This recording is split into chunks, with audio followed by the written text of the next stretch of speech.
My family threw me a baby shower in the backyard. My mother held my baby and said, also you gave birth before your sister, you betrayed us. Then she threw my baby into the fire. My sister raised her glass and laughed. You brought this on yourself, I screamed and ran forward, but what happened next shook me to my core. Margaret Williams sat on the edge of the hospital bed, cradling her week-old daughter Emma in her arms. The soft morning light streaming through the window illuminated the baby's tiny face, and Margaret's heart was filled with love. This was the first time in her life she had felt unconditional love. She gently kissed Emma's soft cheek. My little ain't. Joel, Margaret whispered, I'll protect you no matter what. Emma gave a tiny yawn and Margaret smiled. Tomorrow she would take her daughter back to her parents' home, and her mother Helen was planning to host a baby shower for her over the weekend. Just thinking about it made her stomach tight, and her cell phone rang with mother display. Right on the screen, Margaret took a deep breath before answering. Hello, Mother. Margaret, everything is ready for tomorrow's pickup. Helen Williams' voice always had a commanding tone. James will come to get you, and that child. I have to prepare for the baby shower. Thank you, Mother. But it's not that child. It's Emma. Margaret gently corrected her. Your first grandchild. There was a moment of silence on the other end of the line. Yes, well, Helen's voice was cold. Anyway, tomorrow at 10. Don't be late. After the call ended, Margaret sighed. Her mother had never once congratulated her on Emma's birth. When Margaret had announced her pregnancy, Helen's first words were, ladies have children, after their married, words that had been repeated many times since. Margaret gazed at a photo of her fiancé David. He was currently working in Africa with Doctors Without Borders. When he heard the news of Emma's birth, David had reportedly shed tears of joy. House over, he couldn't return home in the middle of his mission and wouldn't be able to attend the baby shower. Daddy will come see you soon, Margaret told Emma. Daddy is a very kind and brave person. Do you know some people earn over $10,000 a month just by posting Reddit stories on YouTube? No face, no voice, just a laptop. I do it. To link below if you're curious. He loves you so much. A nurse entered the room and began the final discharge check. Is the father not here? She asked kindly. He's working overseas, Margaret answered. But my father will come pick us up tomorrow. That's nice. The nurse smiled. Grandpa must be thrilled.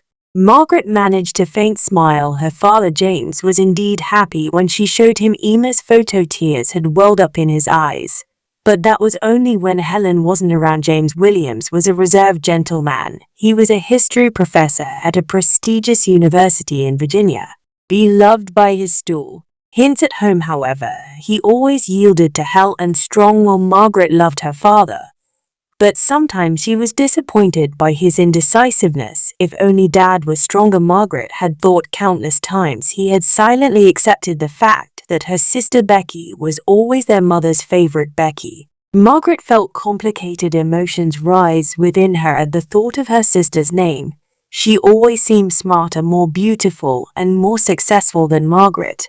At least in Helen's eyes, Becky was a successful lawyer with no children from her marriage to Brad. When Margaret announced her pregnancy, Becky had offered her congratulations on the surface, but there was something cold in her eyes. Margaret later learned that Becky and Brad had been undergoing fertility treatments. Margaret didn't hate her sister.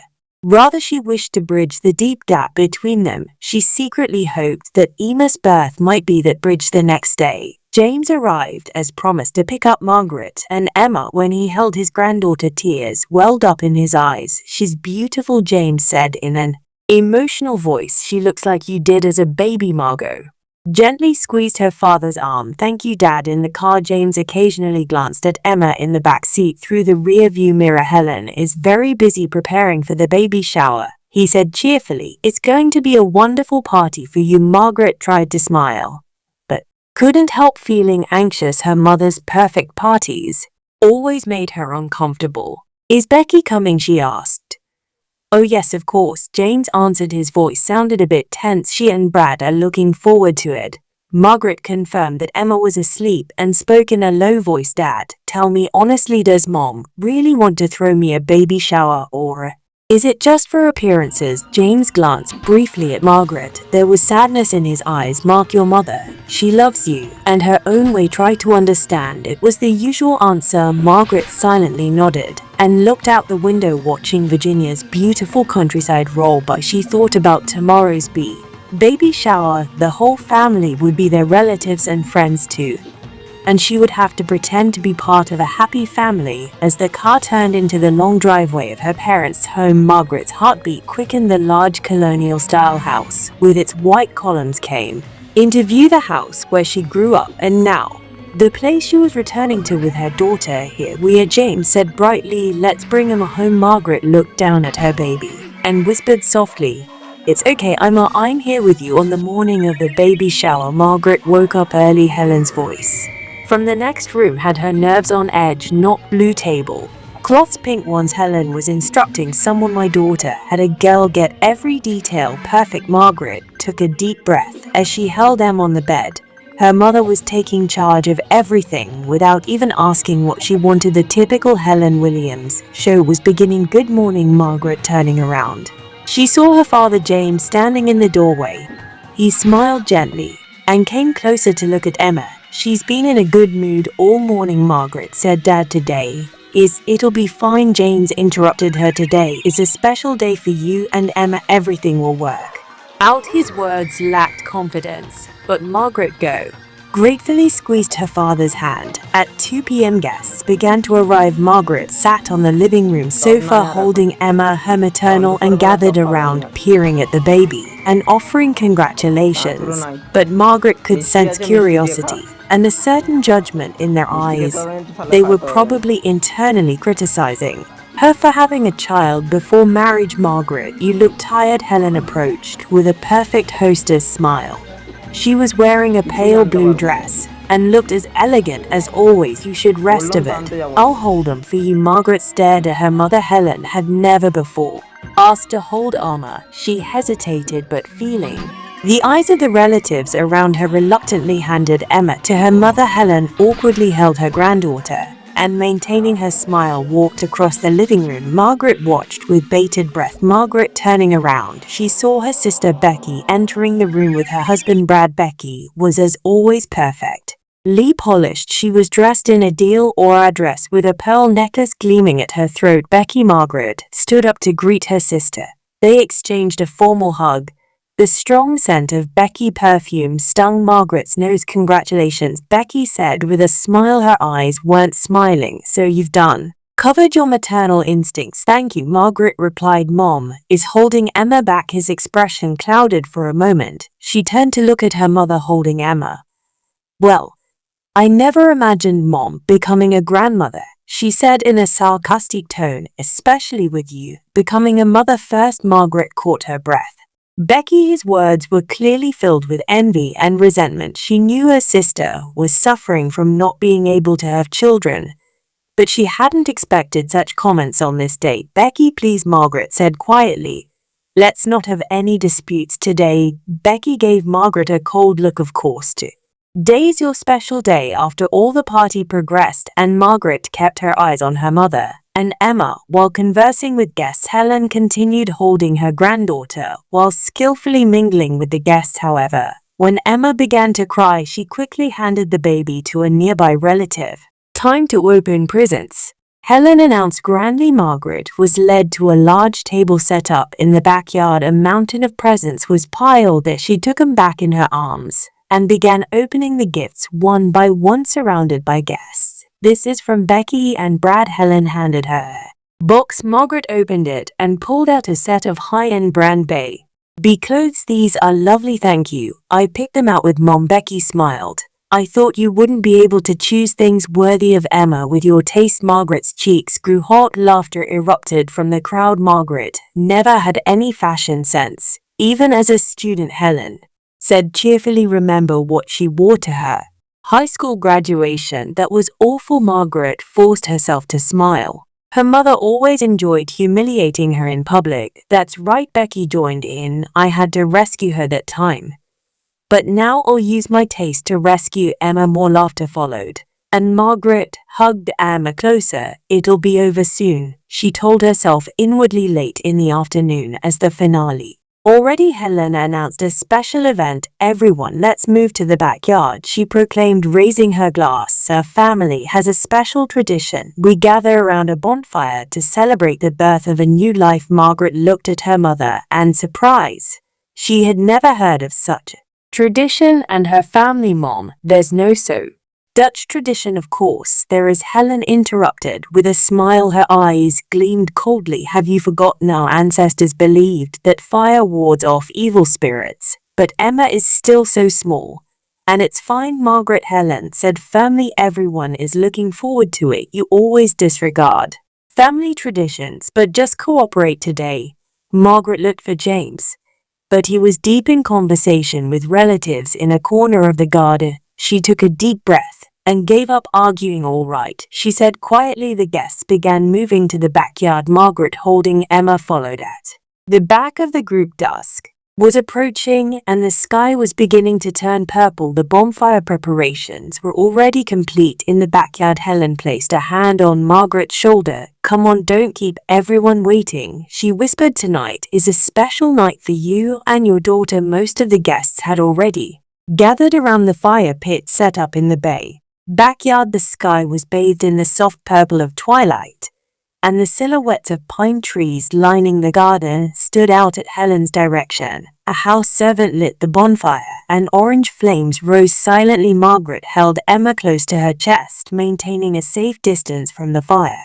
Emma was wrapped in a small blanket. Shows in a peaceful sleeping face. Margaret tried to hide her anxiety, but couldn't shake the feeling that something was wrong. Everyone gathered around Helen and raised her glass high, illuminated by the light of the bonfire. Today is a special day. A new life has joined our family. Relatives and friends applauded with smiles. Margaret returned their smiles awkwardly. The Williams family has an ancient tradition, Helen continued. When welcoming a new family member, we borrow the purifying power of fire to bless the baby. Margaret frowned. She had never heard of such a tradition. Looking over, she saw that her father James also wore a confused expression. Now, I want to teach Margaret her first lesson in parenting hell, and said with a smile that a mother's duty time involves pain. A sense of confusion spread among the guests. Helen ignored it and approached Margaret. Now, let me see, Emma. Helen reached out her hands. Let Grandma hold her. Margaret instinctively stepped back. Mom, she's sleeping. I think it's better not to wake her. Margaret, Helen's voice had a steely coldness. Are you defying me in front of everyone? Margaret felt the eyes of all the guests on her. Feeling uncomfortable and pressured socially, she reluctantly handed Emma to her mother. Helen took Emma and for the first time seriously looked at her granddaughter's face.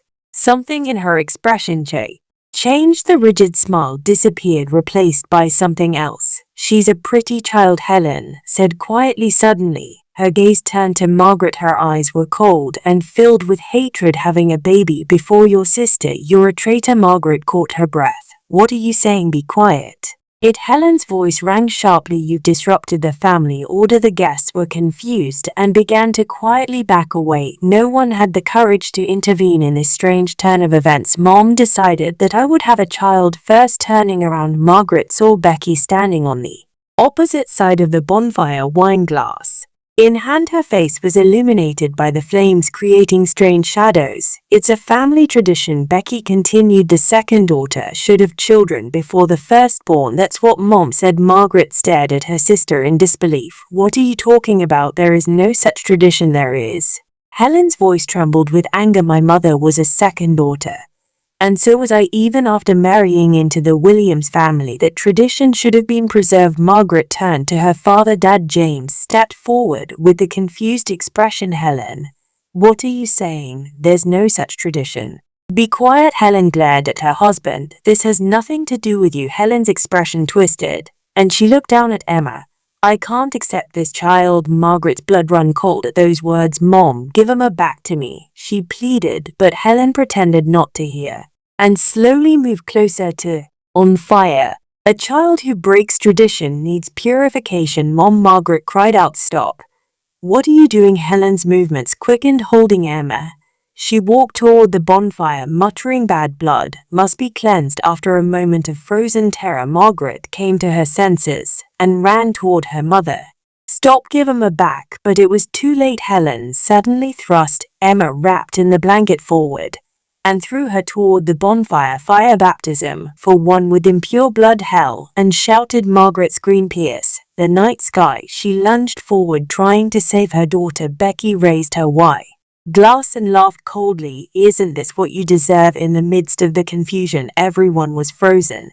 But it was James who moved with unexpected swiftness. He leaped toward the bonfire with incredible speed, catching the small bundle of Emma in mid-air. His right arm touched the flames, and the sleeve of his shirt caught fire.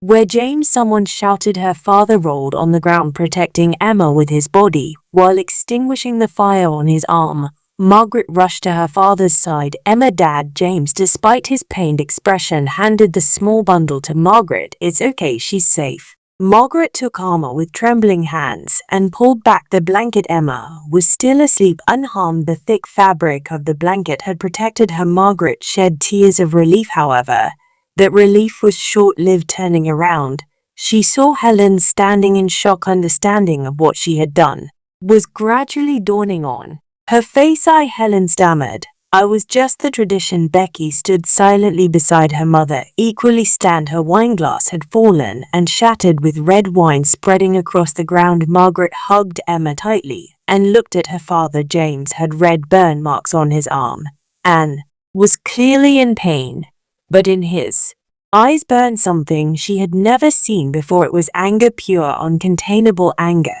He slowly stood up, and after confirming Emma's safety, turned to face Helen. Margaret, go inside, he commanded in a low voice. Take Emma to safety. Margaret was surprised by her father's tone.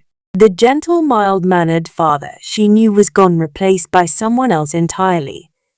But Dad, your arm is now. James's voice allowed no further discussion. Margaret held Emma tightly to her chest and hurried toward the house behind her. She heard her father's voice. For 40 years I've kept silent, but now it's over. Margaret ran into the house, protectively cradling Emma. Looking out the living room window, she could see her father walking toward Helen and Becky. His posture was filled with dignity, and his anger seemed to spread throughout the garden. The guests, in fear and confusion, began to hurriedly leave. Margaret stood by the window and sank to her knees, trembling. Emma showed a miraculously peaceful, sleeping face in her arms. Margaret was watching the garden from the living room window. Emma slept peacefully in her arms, but her own heart was beating wildly. Outside the window was a version of her father she had never seen before. James Williams, illuminated by the flames, had transformed from the gentle story professor into a warrior, trembling with rage. Helen and Becky stood by the bonfire. Mother and daughter's expressions gradually showed horror and understanding of what they had done. Helen covered her mouth with her hand, while Becky stared at the broken glass at her feet. 40 years, James, his voice was low but resonated throughout the garden. For 40 years I've silently witnessed your violence and control. He took a step toward Helen. His right arm bore the red mark of a burn, and his shirt sleeve was scorched. James, you don't understand, hell, and said with a trembling voice, I was only trying to preserve tradition. I didn't mean to hurt Emma, don't lie. James's angry shout made the remaining guests back away, and in fear you threw your own granddaughter into a bonfire. You call that tradition? I've researched your family's entire history. No such tradition exists. Becky stood in her father's way. Dad, calm down. Mom was just confused. You were complicit. James looked at Becky with stern eyes. Always your mother's puppet. I've turned a blind eye to your cruelty toward Margaret, but today it ends. He grabbed Helen's arm. Taste what you've done, James. What are you doing? Helen's eyes widened in fear. He pushed her toward the bonfire. You're the one who needs fire purification. Dad, stop. Becky screamed and lunged to help her mother. Helen stumbled and lost her balance. Becky tried to support her, but both were too close to the bonfire. Suddenly, the hem of Helen's dress touched the flames and caught fire. Help! Helen screamed. Becky also caught fire on her sleeve and screamed. Panicked, both desperately struggled to extinguish the flames. Margaret was frozen in terror. The scene she witnessed through the window was like a nightmare. James stood stunned for a moment, but quickly came to his senses and ran to the garden hose. He sprayed water on them, extinguishing the fire. Helen and Becky collapsed to the ground, crying out. They had mild burns on their arms and legs. Someone call an ambulance, James shouted. One of the remaining guests took out a cell phone and began dialing 911. Left living room on trembling legs and headed for the front yard. She held Emma to her chest, trying to keep her away from the chaotic scene. The sound of sirens could already be heard from the street. Minutes later, ambulances and police vehicles arrived one after another. Police officers began gathering information from confused witnesses. Paramedics treated Helen and Becky burns and placed them on stretchers. Turning around, Margaret found her father standing beside her. His arm was wrapped in first-aid gauze, and his face showed deep fatigue, but determination resided in his eyes. Are you all right? And Emma, we're fine, Margaret answered. But Dad, your arm, don't worry. James placed his hand on his daughter's shoulder. For a long time, I was a coward. I let them hurt you. You'll never let that happen again. One of the paramedics approached Margaret. Ma'am, you and your baby should be checked at the hospital just to be safe. Margaret nodded. She looked at James. Dad, come with us, of course.